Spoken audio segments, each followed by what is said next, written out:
Quando olhamos para trás, vemos que incontáveis coisas acontecem ao nosso redor. Algumas pessoas tratam essas coisas com indiferença e não lhes dão atenção, enquanto outras são sensíveis até aos menores assuntos. Há muito tempo, quando o almirante Yi Sun-sin serviu no quartel-general da Marinha Esquerda da província de Jeonla, por algum motivo, uma quantidade incomum de aparas e pedaços de madeira estava vindo do mar. Ele se perguntou: que estranho, por que tantos pedaços de madeira estão vindo da direção do Japão? Algumas pessoas simplesmente ignorariam pensando, deve ser nada, enquanto outras prestariam muita atenção ao que isso poderia significar. Então ele deduziu: os japoneses devem estar construindo navios. Caso contrário, essa quantidade de detritos de madeira não seria produzida. Se eles estão construindo navios, só pode haver um motivo, que é invadir a Península Coreana. A quantidade de detritos seria diferente se eles estivessem construindo apenas 1 ou 2 navios, versus dezenas ou até centenas de navios. Ser capaz de prever isso e dizer, devemos nos preparar para o que está prestes a acontecer, é o que distingue os visionários, aqueles que podem olhar para frente, das pessoas comuns.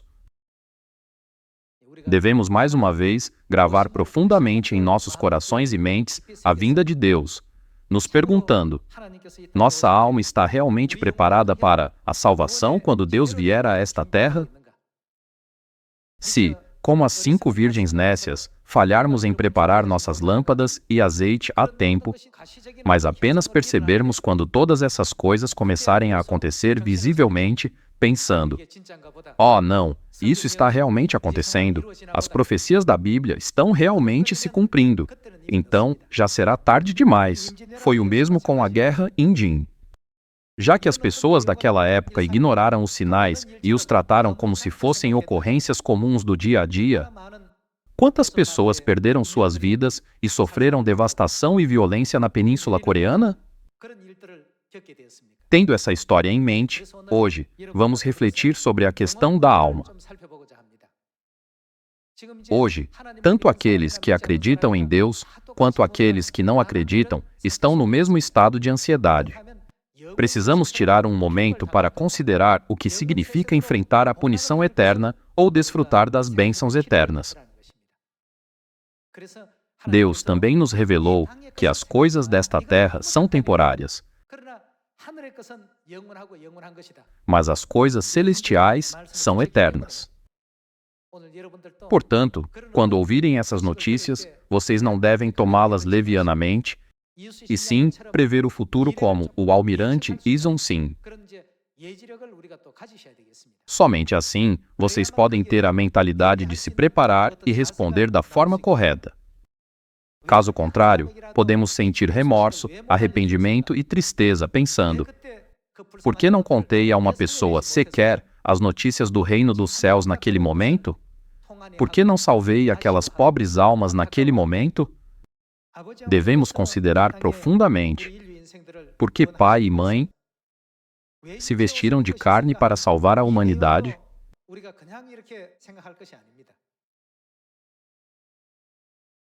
Quando Deus olhou para a humanidade do mundo espiritual, Ele pensou: mesmo que tenha que deixar a glória do céu para trás, devo despertar essas pobres almas.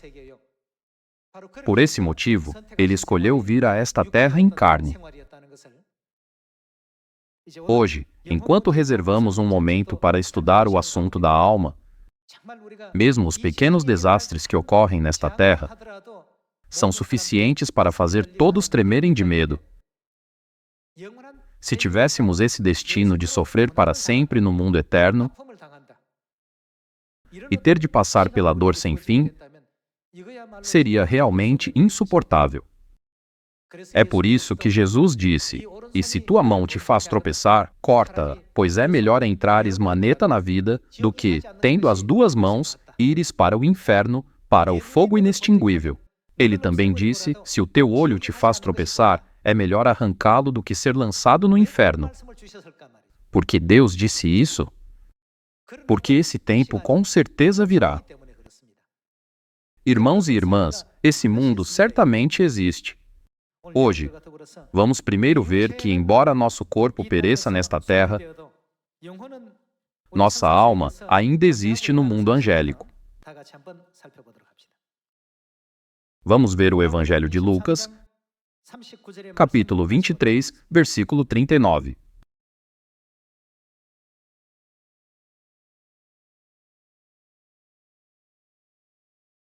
Um dos malfeitores crucificados blasfemava contra ele, dizendo: Não és tu o Cristo? Salva-te a ti mesmo e a nós também.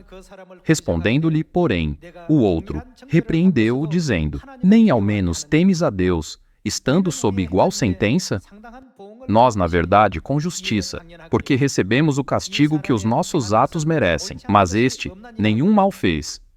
E acrescentou: Jesus, lembra-te de mim quando vieres no teu reino. Jesus lhe respondeu: Em verdade te digo que hoje estarás comigo. Onde ele estará? No paraíso. Então, que tipo de seres haveria no paraíso?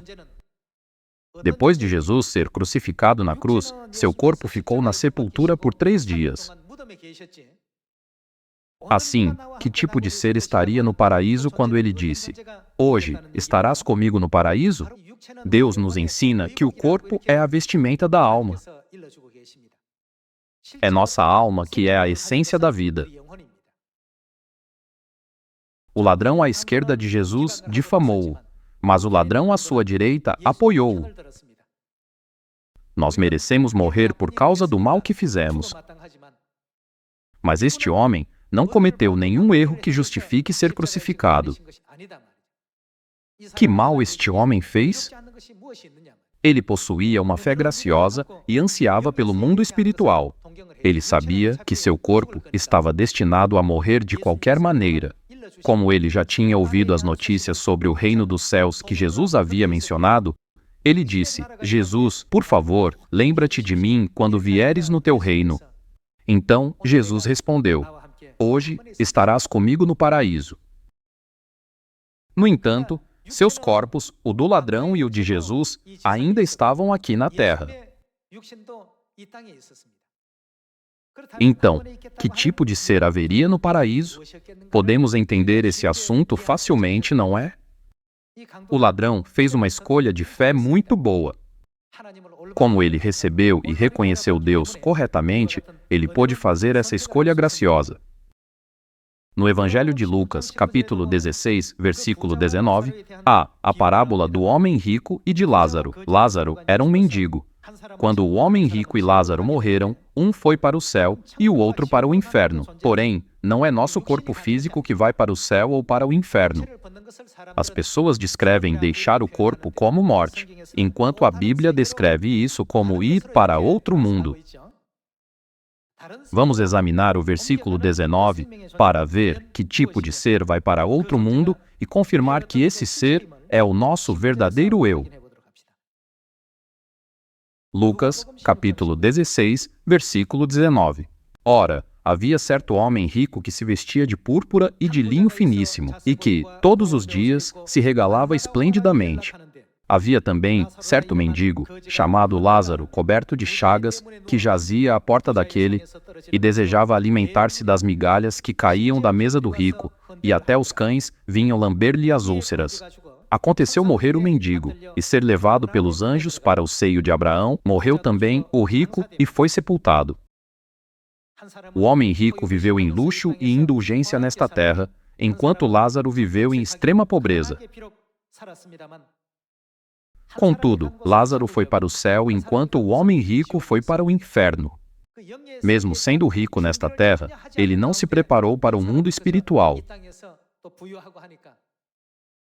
Porém, isso não significa que os ricos devam ter medo. O ponto é que o rico não tinha fé. Ele pensou: o dinheiro é meu Deus e as coisas materiais são meu Deus. Por esse motivo, foi para o inferno. Embora Lázaro fosse pobre, ele acreditava em Deus e tinha esperança no céu. Como resultado, um homem descansou nos braços de Deus, enquanto o outro foi lançado no inferno. Vejamos o versículo 23. No inferno, estando em tormentos, levantou os olhos e viu ao longe a Abraão e Lázaro no seu seio. Então, clamando, disse: Pai Abraão, tem misericórdia de mim, e manda a Lázaro que molhe em água a ponta do dedo e me refresque a língua, porque estou atormentado nesta chama. Para onde o homem rico foi? Ele foi para o lago eterno de enxofre ardente no inferno, já que o sofrimento era tão grande. Ele pensou: se pudesse ter uma gota de água na ponta da língua, isso já me faria tão feliz. É insuportavelmente doloroso. Se vivermos sem pensar nesses assuntos, podemos acabar como o homem rico, vivendo descuidados e indulgentes nesta terra. Quando chegar a hora de deixarmos o tabernáculo do corpo e ficarmos diante do tribunal de julgamento de Deus, se ele disser: você está destinado ao inferno, nada poderá ser desfeito nesse momento. Por isso, Deus nos deu esta lição antecipadamente. Como Deus conhece o mundo celestial, que é espiritual, e o mundo terreno, que é o físico onde vivemos, Deus nos dá muitos ensinamentos para que ninguém caia nesse erro. Contudo, como as pessoas nunca vivenciaram isso, elas não conseguem entender o mundo do céu e o mundo do inferno. Um mundo assim realmente existe? Assim, algumas pessoas pensam. Se engano ou prejudico os outros, desde que possa comer bem e viver bem, o que importa? Hoje em dia, parece que é nisso que a sociedade está gradualmente se transformando. Porém, o destino do homem rico e de Lázaro foi decidido. E Jesus nos lembra que o homem rico foi atormentado no lago de fogo que queima para todo o sempre. Vejamos o verso 25. Disse, porém, Abraão, aqui, Abraão não representa Deus? Filho, lembra-te de que recebeste os teus bens em tua vida e Lázaro igualmente os males. Agora, porém, aqui ele está consolado, tu, em tormentos. E, além de tudo, está posto um grande abismo entre nós e vós, de sorte que os que querem passar daqui para vós outros não podem, nem os de lá passar para nós. Então, replicou, Pai, eu te imploro que o mandes à minha casa paterna, porque tenho 5 irmãos, para que lhes dê testemunho, a fim de não virem também para este lugar de tormento. Ele suplicou a Deus. O homem rico perguntou se Lázaro poderia voltar à vida e ir para a casa de seu irmão para avisá-los, dizendo: Eu encontrei seu irmão depois que ele morreu, e ele está sofrendo muito no inferno. Ele disse que gostaria que vocês não fossem para lá. Mesmo que Lázaro dissesse isso a eles, o que eles pensariam dele? Eles pensariam: algo está errado com esse homem? Não importa quão verdadeira seja a história, eles não conseguiriam entendê-la. Por isso, o que Deus fala? Versículo 29. Respondeu Abraão: Eles têm Moisés e os profetas, ouçam-nos. Eles têm suas próprias responsabilidades, então vamos deixá-los ouvi-las. Versículo 30. Mas ele insistiu: Não, pai Abraão, se alguém dentre os mortos for ter com eles, o que eles farão? Eles certamente arrepender-se-ão. Meus irmãos agora vivem descuidadamente, pois conhecem apenas o mundo físico e nada sobre o céu e o inferno. Se alguém fosse e lhes contasse, eles nunca agiriam assim. Como ele mesmo está sofrendo no inferno, ele diz de sua própria perspectiva. Se eles soubessem que há um lugar de sofrimento, nunca agiriam assim. Então, por favor, deixe-o ir e lhes contar. Porém, o que vocês acham? Digamos que um morto volte à vida e diga: seu pai está no inferno, implorando para que você não vá para lá. Ele me disse para lhes dizer que creiam em Deus e frequentem a igreja de Deus. No entanto, vocês realmente acreditariam nas palavras de alguém que morreu e voltou à vida? Sem acreditar, vocês provavelmente pensariam: essa pessoa deve ter tido uma visão estranha. É por isso que Deus disse: eles têm Moisés e os profetas que os ouçam. Versículo 31. Abraão, porém, lhe respondeu: Se não ouvem a Moisés e aos profetas, tampouco se deixarão persuadir, ainda que ressuscite alguém dentre os mortos. Irmãos e irmãs, não adianta se arrepender depois que a situação chegou a esse ponto. Nós com certeza temos anjos conosco. Você e eu viemos do mundo celestial dos anjos. Porém, como estamos em carne nesta terra, é difícil imaginar que vivemos no mundo angélico. Simplesmente nos familiarizamos com a vida nesta terra e nos acostumamos a viver aqui. Porém, Deus diz que esta vida física não é a única vida. Já que o mundo eterno existe, devemos nos esforçar para entrar no eterno reino dos céus. Vamos manter em mente que esse mundo certamente existe. Vamos para Hebreus, capítulo 1, versículo 13.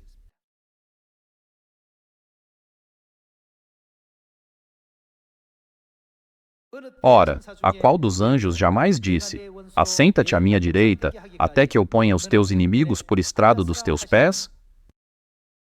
Não são todos eles espíritos ministradores, enviados para serviço a favor dos que hão de herdar a salvação? O que os anjos fazem? Eles nos seguem por toda parte, não é? Se você faz algo ruim, os anjos ficam muito angustiados. Deus diz a eles para servir vocês como mestre, mas, e se, ao observar seu comportamento, eles pensarem que você não poderia entrar no reino dos céus? Eles não ficariam muito preocupados? Irmãos e irmãs, eles ficariam muito angustiados. Embora não possamos vê-los a olho nu, estamos sempre acompanhados por anjos enviados por Deus para nos servir. Quando temos fé em Deus e somos dedicados, como eles relatarão isso a Deus? Hoje, fiquei muito comovido ao ver como o irmão Kim pregou diligentemente. Ele não pregou com um coração vazio, e sim com um coração ardente. Eu realmente queria encontrar meu irmão perdido. Quando vi como ele pregou o Evangelho com o coração da mãe, procurando por seus filhos, lágrimas preencheram meus olhos. Dessa maneira, os anjos se comunicam com Deus todos os dias. Vocês e eu acreditamos que até mesmo um único traço ou letra das Escrituras é a verdadeira palavra de Deus, sem conter falsidade alguma. Portanto, cremos quando Deus diz: você estará no paraíso. Assim como os ensinamentos sobre céu e inferno, explicados pelo homem rico e Lázaro. Além disso, todos os anjos foram enviados e são dirigidos por Deus para o bem daqueles que receberão a salvação. Toda vez que você diz palavras graciosas, os anjos aplaudem. Isso porque a pessoa a quem eles servem é alguém que entrará no céu. Além disso, quando pregamos sinceramente, os anjos nos encorajam ao nosso lado. Porém, se desanimarmos e nossa fé começar a esfriar, os anjos sentirão tristeza por nós. Eles diriam: se você se esforçar um pouco mais, Deus lhe enviará poder agora mesmo. Por que não consegue suportar este momento? Eles ficam muito inquietos e tristes ao nosso lado.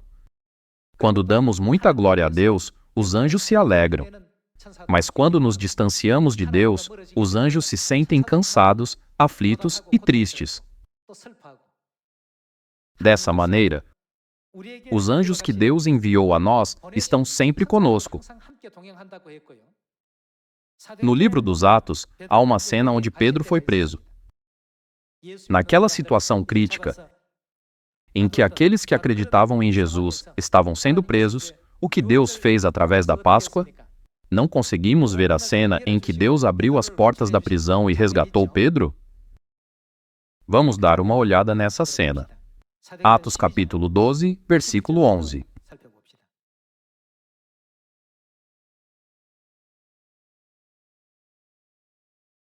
Então Pedro, caindo em si, disse: agora sei verdadeiramente que o Senhor enviou o seu anjo e me livrou da mão de Herodes e de toda a expectativa do povo judaico.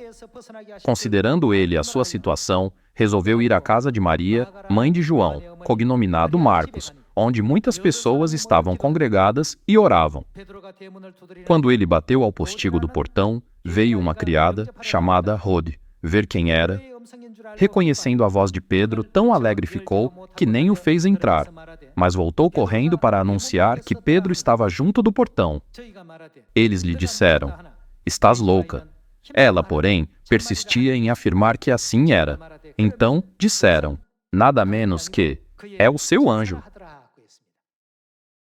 Dessa forma, Deus às vezes envia anjos para cumprir a sua vontade ou para abrir portas da prisão. Quando refletimos sobre isso, percebemos que tudo isso ocorre dentro da estrutura da providência espiritual de Deus. Então, todos os ensinamentos que Deus nos deu não são somente para cumprirmos aqui nesta terra. Nós guardamos o sábado, celebramos a Páscoa e seguimos as ordenanças, não por causa da nossa vida física. Nós nos esforçamos para evangelizar, despertando as almas ao nosso redor. Não devemos considerar essa obra apenas como algo físico que fazemos agora. Além disso, quem está sempre nos acompanhando? Os anjos que Deus enviou para nos servir estão sempre nos acompanhando.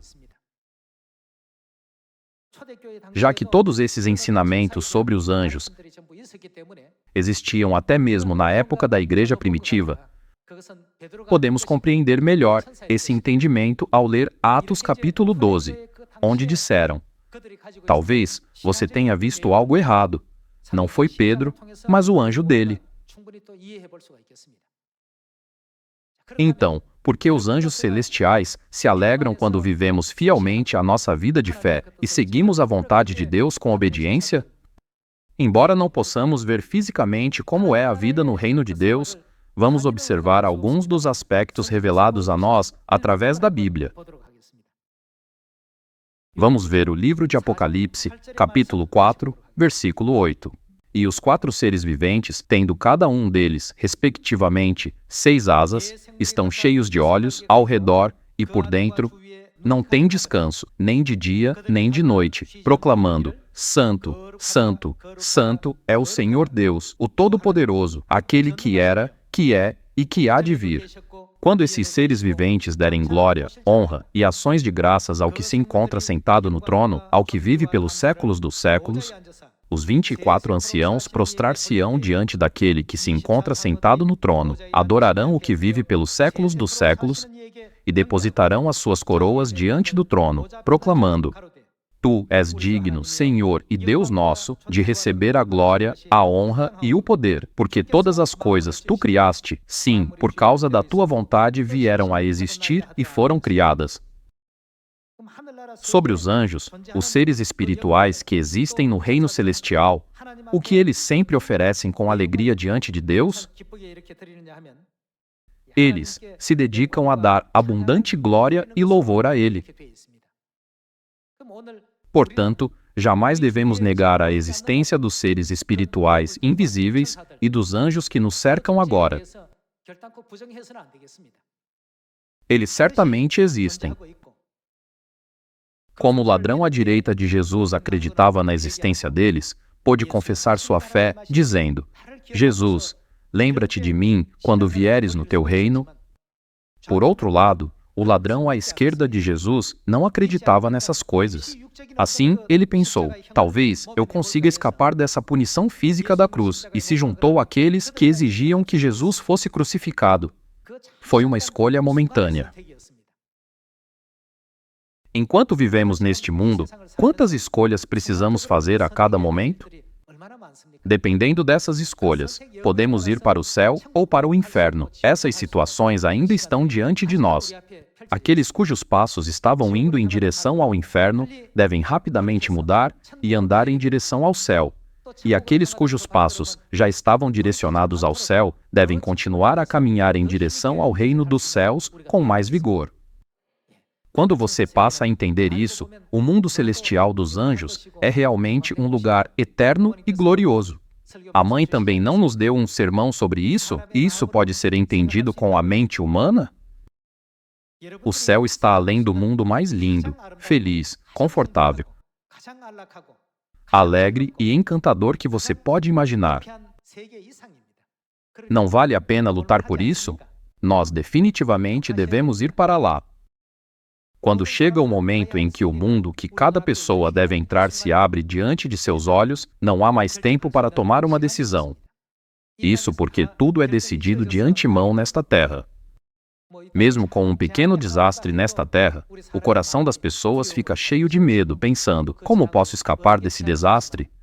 Porém, o desastre do inferno é incomparável. O homem rico disse em Lucas capítulo 16: mesmo que alguém pudesse colocar apenas uma gota de água na minha língua, seria um grande alívio.